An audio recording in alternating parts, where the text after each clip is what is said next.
Selebritas Lucinta Luna menggemparkan publik lewat pengakuannya yakni baru saja melakukan operasi plastik bagian wajahnya.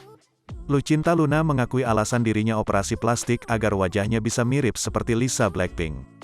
Ketika ditemui di kawasan Kebayoran Baru, Jakarta Selatan, Minggu, tanggal 10 April tahun 2022, petang, Lucinta Luna membenarkan dirinya melakukan operasi plastik.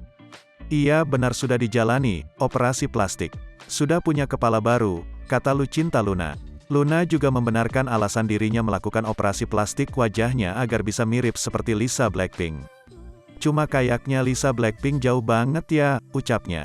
Meski merasa tak mirip Lisa Blackpink, Lucinta Luna mengakui alasan dirinya operasi plastik agar wajahnya terlihat lebih cantik.